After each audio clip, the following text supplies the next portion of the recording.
Hi ഉദ്യോഗാർത്ഥികളെ, Kerala water authority lab assistant പരീക്ഷ. അപ്പോൾ അതിൻ്റെ ഡേറ്റ് ഒക്കെ നമ്മൾ അറിഞ്ഞു കഴിഞ്ഞു. ജൂലൈയിലാണ് പരീക്ഷ നടക്കുന്നതെന്നൊക്കെ നമുക്ക് മനസ്സിലായി. അപ്പോൾ അതിൻ്റെ വിശദമായിട്ടുള്ള സിലബസും PSC പബ്ലിഷ് ചെയ്തിട്ടുണ്ട്. ജൂലൈയിലെ പരീക്ഷാ കലണ്ടറോടൊപ്പം KEE ലാബ് അസിസ്റ്റന്റിന്റെ സിലബസും പബ്ലിഷ് ചെയ്തിട്ടുണ്ട്. അപ്പോൾ നമ്മൾ ഈ സിലബസ് ഒന്ന് അനലൈസ് ചെയ്യുകയാണെങ്കിൽ, അതാണ് നമ്മൾ ഈ വീഡിയോയിൽ ചെയ്യാൻ ഉദ്ദേശിക്കുന്നത്. സിലബസ് അനലൈസ് ചെയ്യുകയാണെങ്കിൽ നമ്മുടെ തൊട്ട് മുന്നേ നടന്ന കഴിഞ്ഞ വർഷം നടന്ന ജൂനിയർ ലാബ് അസിസ്റ്റന്റിന്റെ പരീക്ഷയുടെ സമാനമായ സിലബസ് തന്നെയാണ്. ഏതാണ്ട് ഒരു 90% തുല്യമായ സിലബസ് തന്നെയാണ് ഇപ്പോൾ വന്നിരിക്കുന്നത്. ഈ സിലബസിൽ KEE ലാബ് അസിസ്റ്റന്റിൽ കുറച്ച് മാത്സ് കൂടെ ഒക്കെ കയറി വന്നു എന്നുള്ളത് മാത്രം.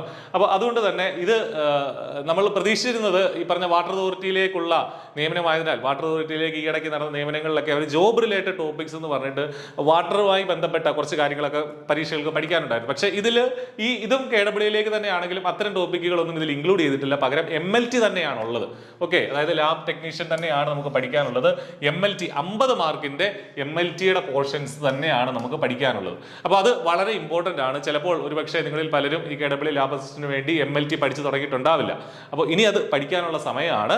നമുക്ക് കൃത്യമായിട്ട് അത് മനസ്സിലാക്കി MLTയുടെ പോർഷൻസ് എന്തൊക്കെയാണെന്ന് മനസ്സിലാക്കി അതിലെ ചോദ്യങ്ങളൊക്കെ ചെയ്ത് നോക്കി പരമാവധി ചോദ്യങ്ങളും ഒക്കെ അതിൽ നിന്ന് കണ്ടെത്തി പഠിച്ചെങ്കിൽ മാത്രമേ നമുക്ക് ഈ KEE ലാബ് അസിസ്റ്റന്റിന്റെ റാങ്ക് ലിസ്റ്റിലേക്ക് എത്താൻ സാധിക്കുകയുള്ളൂ. പ്രത്യേകിച്ച് MLT ഇതുവരെ പഠിക്കാത്ത ആളുകളുണ്ടാവും. ഇതിന്റെ ക്വാളിഫിക്കേഷൻ MLT പഠിക്കണമെന്ന് ഉണ്ടായിരുന്നില്ലല്ലോ. അപ്പോൾ അതുകൊണ്ട് തന്നെ MLTയെ കുറിച്ച് യാതൊരു ധാരണയില്ലാത്ത ആളുകളുണ്ടാവും. അപ്പോൾ അവരെ സംബന്ധിച്ച് ഒരുപാട് കോൺസെൻട്രേഷൻ കൊടുക്കേണ്ട ഒരു ടോപ്പിക്ക് തന്നെയാണ് ഈ പറഞ്ഞ MLT എന്നുള്ളത്. 50 മാർക്ക് ചോദ്യപേപ്പറിൽ MLT ആയിരിക്കും എന്നുള്ള കാര്യവും മനസ്സിലാക്കുക. അപ്പോൾ അതിന്റെ സിലബസിലേക്ക് നമുക്ക് പോകാം. I+ ഈ ഫുൾ സിലബസ് കവർ ചെയ്യുന്ന രീതിയിൽ MLT ഉൾപ്പെടെയുള്ള ടോപ്പിക്കുകൾ കവർ ചെയ്യുന്ന രീതിയിലുള്ള കോഴ്സ് I+ പ്രൊവൈഡ് ചെയ്യുന്നുണ്ട്. വളരെ ഇന്റൻസീവ് ആയിട്ടുള്ള കോച്ചിങ് വളരെ ചെറിയ ഫീസിൽ നിങ്ങൾക്ക് ഇപ്പോൾ എൻറോൾ ചെയ്യാം. വളരെ ഏർലി ബേർഡ് ഓഫറാണ്. ഇപ്പോഴാണ് നമ്മൾ ഈ ചെറിയ ഫീസിലേക്ക് ഒരു ക്രാഷ് കോഴ്സിലേക്ക് ഇപ്പോൾ വെച്ചിരിക്കുന്നത്. അതിൽ ഈ MLT ഉൾപ്പെടെയുള്ള ഫുൾ സിലബസ് നമ്മൾ അതിൽ കവർ ചെയ്തിട്ടുണ്ട്. അപ്പോൾ നിങ്ങൾക്ക് അതിൽ ജോയിൻ ചെയ്യാം. കോച്ചിങ് ആവശ്യമുണ്ടെങ്കിൽ ഈ വീഡിയോടൊപ്പം നമ്മുടെ ഡിസ്ക്രിപ്ഷനിൽ കോഴ്സിന്റെ ലിങ്ക് ഒക്കെ കൊടുത്തിട്ടുണ്ട്. അവിടെ ട്രയൽ ക്ലാസ്സുകളൊക്കെ കണ്ടു നോക്കിയ ശേഷം നിങ്ങൾക്ക് അഡ്മിഷൻ എടുക്കാം. അതോടൊപ്പം തന്നെ എന്തെങ്കിലും ഡൗട്ട്സ് ഉണ്ടെങ്കിൽ അവിടെ നമ്പറുകൾ കൊടുത്തിട്ടുണ്ട്. അതിൽ വിളിച്ചു ചോദിക്കുകയോ വാട്സപ്പിൽ മെസ്സേജ് അയക്കുകയോ ഒക്കെ ചെയ്യാം. അപ്പോൾ നമുക്ക് നമ്മുടെ ടോപ്പിക്കിലേക്ക് വരാം. ആദ്യമായിട്ട് MLTയുടെ 50 മാർക്കിന് മൊഡ്യൂൾ 1 എന്ന് പറഞ്ഞാൽ 10 മാർക്കിന് മൊഡ്യൂൾ 1 ആയിട്ട് തിരിച്ചിട്ടുണ്ട്. അതിൽ പഠിക്കേണ്ട കാര്യങ്ങൾ എന്തൊക്കെയാണ്? ബേസിക് ലാബോറട്ടറി ടെക്നിക്സ് ആണ് അതിൽ പഠിക്കേണ്ടത്. മൊഡ്യൂൾ 1 10 മാർക്കിനായിട്ട് നമ്മൾ പഠിക്കേണ്ടത് ബേസിക് ലാബോറട്ടറി ടെക്നിക്സ് ആണ്. ലാബിലൊക്കെ ലാബ് അസിസ്റ്റന്റ് എന്നാണല്ലോ തസ്തികയുടെ പേര്. അപ്പോൾ സ്വാഭാവികമായിട്ടും ഈ കാര്യങ്ങൾ നമ്മൾ അറിഞ്ഞിരിക്കണം. നോളജ് ഓഫ് ലാബോറട്ടറി കെമിക്കൽസ്, അതേപോലെ തന്നെ cleaning of glass wire, cleaning and disinfection അത് ലബോറട്ടറികളിൽ യൂസ് ചെയ്യുന്ന കാര്യങ്ങളാണ്. ദെൻ ബയോമെഡിക്കൽ വേസ്റ്റ് മാനേജ്മെന്റ്, ആ കാര്യങ്ങൾ നമ്മൾ അറിഞ്ഞിരിക്കണം. Basic first aid techniques for cuts and bruises തുടങ്ങിയ കാര്യങ്ങൾ അറിഞ്ഞിരിക്കണം. സാമ്പിൾ കളക്ഷൻ ആൻഡ് പ്രോസസിംഗ്, ലാബിൽ സാമ്പിൾ കളക്ഷൻ ഉൾപ്പെടെയുള്ള കാര്യങ്ങൾ. Then common instruments used in ലബോറട്ടറീസിൽ യൂസ് ചെയ്യുന്ന ഇൻക്യുബേറ്റേഴ്സ്, സെൻട്രിഫ്യൂഗ് ഉൾപ്പെടെയുള്ള കാര്യങ്ങൾ നമ്മൾ അറിയണം. Then distillation and deionisation apparatus and laboratory management system. ഇത്രയും കാര്യങ്ങൾ വലിയൊരു മൊഡ്യൂൾ തന്നെയാണ്. കുറേ കാര്യങ്ങൾ ഇതിൽ നമുക്ക് നോക്കാനുണ്ട്. പക്ഷേ തിയറി പോർഷൻസ് ആണ് എല്ലാം.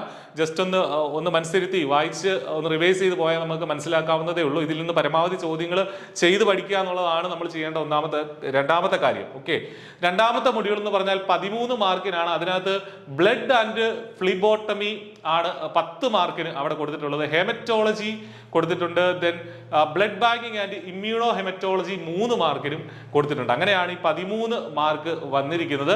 ഇതിൽ തന്നെ ബ്ലഡ് കളക്ഷന്റെ മെത്തേഡ്സ് ഓഫ് ബ്ലഡ് കളക്ഷൻ ഉൾപ്പെടെയുള്ള കാര്യങ്ങൾ ഈ മൊഡ്യൂൾ 2 നമുക്ക് പഠിക്കേണ്ടതായിട്ടുണ്ട്.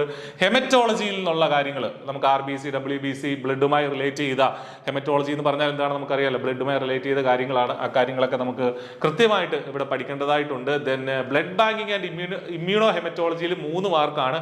അതിൽ നിന്ന് തന്നെ ട്രാൻസ്ഫ്യൂഷൻ ഫ്ലെബോറ്റോമി കൊടുത്തിട്ടുണ്ട് ഇതിനകത്ത്. അപ്പോൾ അതും നമുക്ക് പഠിക്കേണ്ടതായിട്ടുണ്ട്. അപ്പോൾ ഇത് ഇവിടെ ശ്രദ്ധിക്കേണ്ട കാര്യം 3 മാർക്കാണ്. ഈ പറഞ്ഞ ബ്ലഡ് ബാങ്കിങ് ആൻഡ് ഇമ്മ്യൂണോ ഹെമറ്റോളജിക്ക് 3 മാർക്കേ ഉള്ളൂ. പക്ഷേ ഇത്രയും ടോപ്പിക്കുകൾ അതിനകത്ത് കൊടുത്തിട്ടുണ്ട്. ബ്ലഡ് ഗ്രൂപ്പ്, ആന്റിബോഡീസ് തുടങ്ങിയ കാര്യങ്ങളും, അതുകൂടാതെ ഈ പറഞ്ഞ donor screening, donor selection criteria തുടങ്ങിയ കാര്യങ്ങളൊക്കെ പഠിക്കാനുണ്ട്. അപ്പം നിങ്ങൾ ടൈം അലോട്ട് ചെയ്യുമ്പോൾ മാർക്ക് അനുസരിച്ച് പഠിക്കുക. വാരി വലിച്ച് മാർക്ക് ഇല്ലാത്ത കാര്യങ്ങൾക്ക് വേണ്ടി ഒരുപാട് സമയം ചെലവഴിക്കാതിരിക്കുക. അതേസമയം മാർക്ക് കൂടുതലുള്ള കാര്യങ്ങൾക്ക് വേണ്ടി കൂടുതൽ സമയം ചെലവഴിച്ച് പഠിക്കുക. അപ്പോൾ മാർക്ക് കൂടെ നോക്കി സിലബസ് വെച്ച് നിങ്ങൾ സിലബസ് പ്രിന്റ് എടുത്ത് PSCയുടെ വെബ്സൈറ്റിൽ സിലബസ് അവൈലബിൾ ആണ്. സിലബസ് പ്രിന്റ് എടുത്ത് മുന്നിൽ വെച്ച് തന്നെ പഠിക്കുക കേട്ടോ. എങ്കിൽ മാത്രമേ നമുക്ക് നല്ലൊരു റാങ്കിലേക്ക് എത്താൻ പറ്റുള്ളൂ. മൂന്നാമത്തെ മൊഡ്യൂൾ 15 മാർക്കാണ് കൊടുത്തിരിക്കുന്നത്. അത് പലതായിട്ട് തിരിച്ചിട്ടുണ്ട്, 2 ആയിട്ട് തിരിച്ചിട്ടുണ്ട്. ക്ലിനിക്കൽ പതോളജിക്ക് 5 മാർക്കുണ്ട്. ക്ലിനിക്കൽ പതോളജിക്ക് 5 മാർക്കുണ്ട്. ബയോ കെമിസ്ട്രിക്ക് 10 മാർക്കുണ്ട്. അപ്പൊ ക്ലിനിക്കൽ പതോളജിയിൽ ഈ പറഞ്ഞ പോലെ നമ്മുടെ ടെസ്റ്റിംഗ് ഇത്തരം കാര്യങ്ങളാണ്. Analysis of urine, sputum, stool, semen തുടങ്ങിയ കാര്യങ്ങളൊക്കെ അവിടെ നമുക്ക് പഠിക്കേണ്ടതായിട്ടുണ്ട്. ദെൻ ബയോകെമിസ്ട്രിയിൽ വരുന്നത് ലാബുമായി ബന്ധപ്പെട്ട ബയോകെമിസ്ട്രിയുടെ ടോപ്പിക്കുകളാണ് ഇവിടെ വരുന്നത്. Blood glucose estimation, renal function test, liver function test, other parameters of diagnostic importance തുടങ്ങിയ കാര്യങ്ങളാണ്.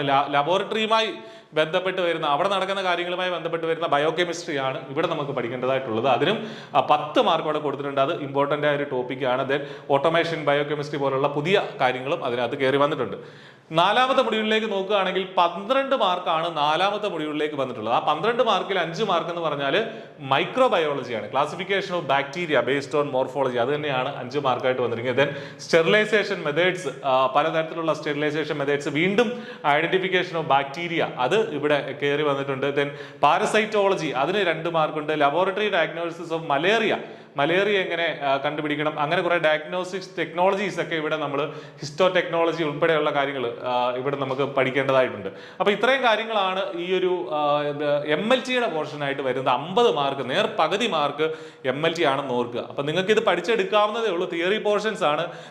എത്രയും വേഗം നിങ്ങൾ പഠനം ആരംഭിക്കുക. അതുപോലെ തന്നെ മാക്സിമം എത്ര നേരം പഠിക്കാൻ പറ്റുമോ ഒരു ദിവസം അത്രയും സമയം പഠിച്ച് നിങ്ങൾക്ക് ഈ ഒരു പോർഷൻസ് ഒക്കെ കവർ ചെയ്യാം. എന്നിട്ട് അത് റിവൈസ് ചെയ്യുക എന്നുള്ളത്. കാരണം ഇത് നമ്മുടെ തലയിൽ പെട്ടെന്ന് നിൽക്കില്ല. പുതിയതായിട്ട് പഠിക്കുന്ന കാര്യങ്ങളായതുകൊണ്ട് ഒരുപാട് കാര്യങ്ങൾ പഠിക്കുമ്പോൾ നമ്മുടെ തലയിൽ നിന്ന് പോകും. അപ്പോൾ അത് ഉണ്ടാവാതിരിക്കാൻ ആഴ്ചയിൽ ഒരിക്കൽ കൃത്യമായിട്ട് റിവിഷൻ നടത്തി മുന്നോട്ട് പോയെങ്കിൽ മാത്രമേ നമുക്ക് പരീക്ഷയ്ക്ക് നല്ലതായിട്ട് സ്കോർ ചെയ്യാൻ പറ്റുള്ളൂ. അപ്പോൾ നിങ്ങൾ ടെൻഷനൊന്നും അടിക്കേണ്ട, പഠിച്ചെടുക്കാവുന്ന കാര്യങ്ങളേ ഉള്ളൂ. ഒരുപാട് ഡീപ്പായിട്ടുള്ള പോർഷൻസ് ഒന്നും ഇതിലില്ല. സർഫസ് ലെവലിലുള്ള കാര്യങ്ങൾ മാത്രമേ ഉള്ളൂ. അതിനുശേഷം പിന്നീട് വരുന്നത് ഫിസിക്സും കെമിസ്ട്രിയും ബയോളജിയാണ്. ഫിസിക്സിന് 15 മാർക്ക് കൊടുത്തിട്ടുണ്ട്. 2ാമത്തെ പാർട്ട് ഫിസിക്സിന് 15 മാർക്ക് കൊടുത്തിട്ടുണ്ട്. അതിൽ തന്നെ ഓരോ മൊഡ്യൂളുകളായിട്ട് തിരിച്ചിട്ടുണ്ട്. മൊഡ്യൂൾ 1-ൽ വരുന്നത് 4 മാർക്കേ ഉള്ളെന്ന് ഓർക്കുക. Units and measurements, kinematics, then dynamics പഠിക്കണം, system of particles and rotational motion and gravitation പഠിക്കണം. ഇത്രയും കാര്യങ്ങൾക്കാണ് 4 മാർക്ക് കൊടുത്തിട്ടുള്ളത്. അപ്പോൾ അതനുസരിച്ച് ടൈം അലോട്ട് ചെയ്ത് പഠിക്കുക കേട്ടോ. ഒരുപാട് സമയം ഇതിന് പുറകിൽ കളയരുത്. ചിലർ ഫിസിക്സ് ഒക്കെ ഒരു പക്ഷേ ഓൾറെഡി നിങ്ങൾ പഠിച്ച് വെച്ചിട്ടുണ്ടാകും. അങ്ങനെയുള്ളവർ ഇതൊന്ന് റിവൈസ് ചെയ്ത് പോവുക. മൊഡ്യൂൾ 2 ആയിട്ട് 3 മാർക്കാണ് കൊടുത്തിട്ടുള്ളത്. Mechanics of solids and fluids, heat and thermodynamics, oscillation and waves, ഇതിനാണ് 3 മാർക്ക്. ഇതൊക്കെ വലിയ ടോപ്പിക്കുകളാണ്. തെർമോഡൈനാമിക്സ് എന്ന് പറഞ്ഞാലും അതുപോലെ തന്നെ മെക്കാനിക്സ് ഓഫ് സോളിഡ്സ് എന്നൊക്കെ പറഞ്ഞാൽ വലിയ ടോപ്പിക്കുകളാണ്. പക്ഷേ 3 മാർക്കേ ടോട്ടൽ ഉള്ളൂ. എല്ലാം കൂടെ ചേർത്ത് 3 ചോദ്യങ്ങളെ ഈ ഭാഗത്ത് നിന്ന് വരത്തുള്ളൂ എന്നുള്ള കാര്യം നിങ്ങൾ മനസ്സിലാക്കുക. അതനുസരിച്ച് ടൈം അലോട്ട് ചെയ്ത് പഠിക്കുക. ദെൻ പിന്നെ 3ാമത്തെ മൊഡ്യൂളിലേക്ക് പോകുമ്പോൾ ഇലക്ട്രോസ്റ്റാറ്റിക്സ് 4 മാർക്കുണ്ട്. Electrostatics, electrodynamics, current electricity, moving charges and magnetisation, electromagnetic induction and AC, ഇതിനൊക്കെ എല്ലാം കൂടെ ചേർത്ത് 4 മാർക്കാണ് ആ ഭാഗത്ത് നിന്നുള്ളത്. ദെൻ 4ാമത്തെ മൊഡ്യൂളിലും 4 മാർക്കുണ്ട്. അതെന്തൊക്കെയാണ്? Ray and wave optics, modern physics, dual nature of radiation and matter, ആ കാര്യങ്ങളൊക്കെ പഠിക്കുക. ദെൻ സെമി കണ്ടക്ടർ ഫിസിക്സ്, ഇത്രയും കാര്യങ്ങൾ കൂടെ ചേർത്ത് 4 മാർക്കാണ്. അപ്പോൾ ഫിസിക്സ് അത്യാവശ്യം വലിയൊരു സിലബസ് തന്നെയാണ് ഫിസിക്സിനായിട്ട് നമുക്ക് കൊടുത്തിട്ടുള്ളത്. പക്ഷേ ടൈം അലോട്ട് ചെയ്ത് ബേസിക് ആയിട്ടുള്ള ഏറ്റവും സർഫസ് ലെവലിൽ നിന്നുള്ള കാര്യങ്ങൾ മനസ്സിലാക്കുക, മാക്സിമം ചോദ്യങ്ങൾ അറ്റൻഡ് ചെയ്യുക. അങ്ങനെയാണ് നമ്മൾ നല്ല സ്കോറിലേക്ക് എത്തുക. ഓക്കെ. പിന്നീട് 3ാമത്തെ പാർട്ടായിട്ട് വരുന്നത് കെമിസ്ട്രിയാണ്. കെമിസ്ട്രിക്ക് 14 മാർക്കാണ്. 15-ലും അല്ല 10-ലും അല്ല 14 മാർക്കിലാണ് കൊണ്ട് നിർത്തിയിരിക്കുന്നത് സിലബസ് ഇട്ട ആളുകൾ. മൊഡ്യൂൾ 1 ഫിസിക്കൽ കെമിസ്ട്രിയാണ്. അതിന് 4 മാർക്കുണ്ട്. Basic concepts of physical chemistry, then equilibrium, pH തുടങ്ങിയ കാര്യങ്ങൾ പഠിക്കുക.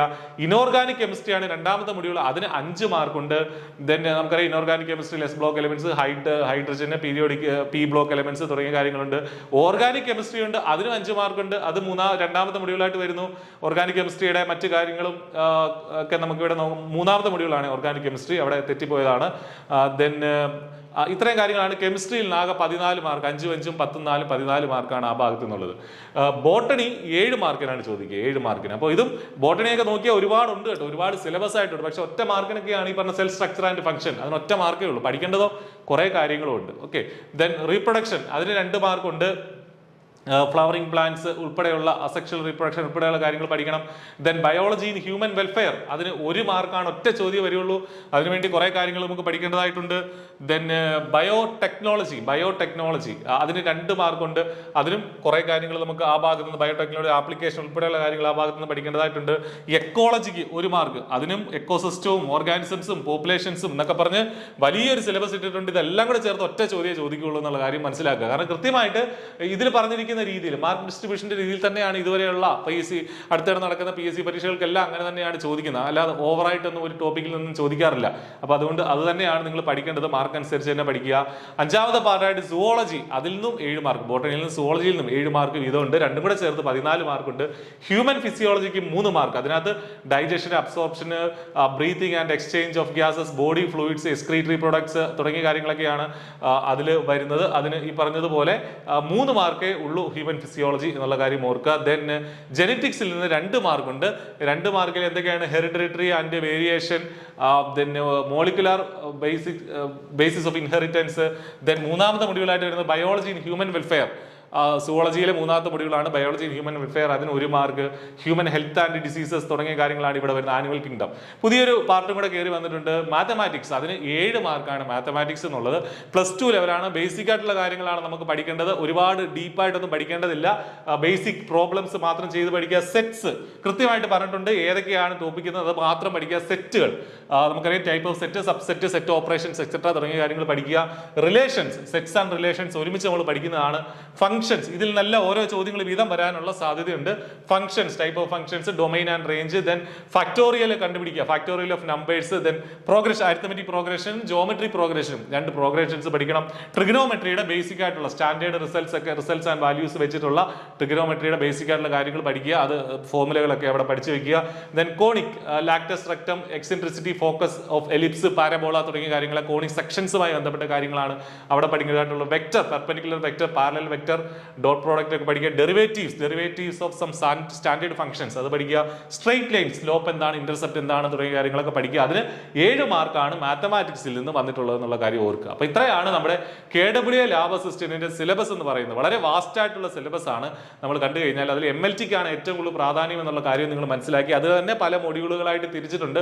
അപ്പൊ കൃത്യമായിട്ട് നിങ്ങൾ സിലബസ് പ്രിന്റ് എടുത്ത് വെച്ച് സിലബസ് അനുസരിച്ച് ഓരോ വാക്കുകളും വെച്ച് തന്നെ പഠിക്കുക. അതിന്റെ എന്താണ് നമ്മുടെ മാർക്ക് ഡിസ്ട്രിബ്യൂഷൻ, എത്ര മാർക്കാണ് അതിന്റെ വെയിറ്റേജ് വരിക തുടങ്ങിയ കാര്യങ്ങളൊക്കെ വെച്ചിട്ട് വേണം നമ്മളത് നോക്കേണ്ടത്.